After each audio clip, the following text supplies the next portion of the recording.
afternoon. I'm Marisa Vedra.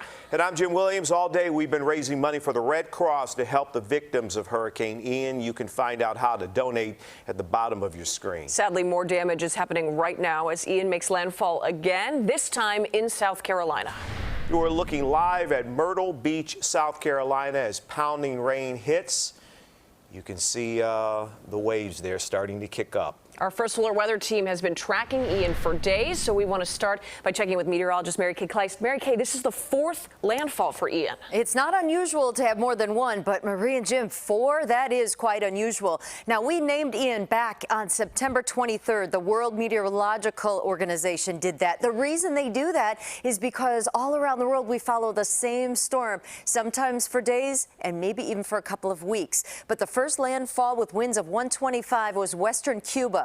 And then, of course, the same day, about an hour and a half apart, the outer islands of southwest Florida with winds of 150, and then Punta Gorda, the mainland of Florida, and just this afternoon, Georgetown, South Carolina, with winds of 85 miles per hour.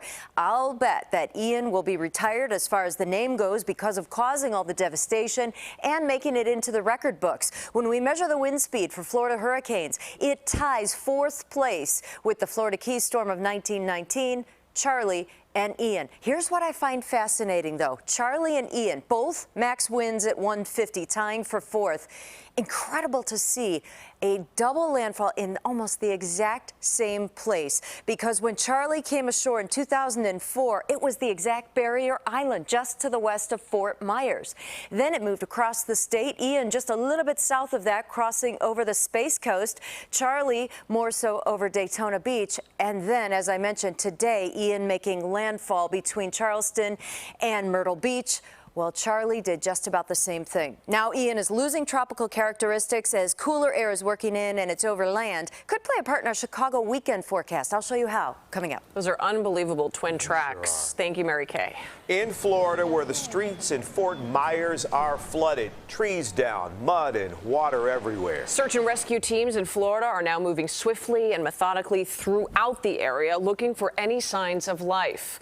And when they found one man among the rubble, the interaction was nothing short of magical. Be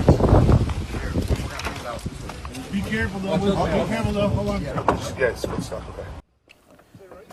The man from Fort Myers was okay. The woman who found him covered him with her clothes. There are many stories like that coming out of Florida now. CBS correspondent Michael George has more on that and the cleanup in Florida.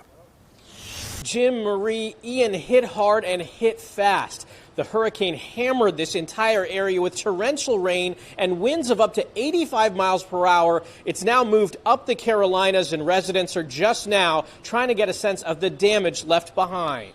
Ian regained hurricane status at sea, barreling back toward the U.S. Friday and slamming into South Carolina with winds of up to 90 miles per hour in some areas, and storm surge coming in with the tide. Water rushed into the streets on Pawleys Island, quickly approaching the tops of street signs. And police tweeted pictures of the Pawleys Island pier, the end of it now collapsed and floating south. Storm surge flooding will be most problematic through mid-afternoon, but could certainly linger through the evening. South Carolina's governor urged residents to hang tight and stay inside. I would ask people don't quit yet because it's still coming. Access to Charleston's historic Battery area was restricted, and residents who stayed in town are hoping for the best. It looks like it's going to be less than what's happened in Florida, but you never know.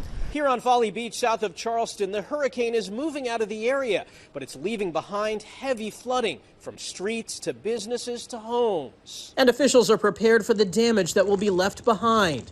President Biden approved an emergency declaration for the Palmetto State and has been in regular touch with the governor. We all know when there's a hurricane, there's no politics involved there. Forecasters are warning of storm surge as high as 7 feet in some coastal areas and rainfall up to 8 inches.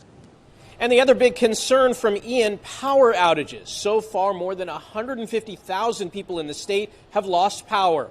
In Folly Beach, South Carolina, Michael George. Jim, Marie, back to you. Michael, thank you.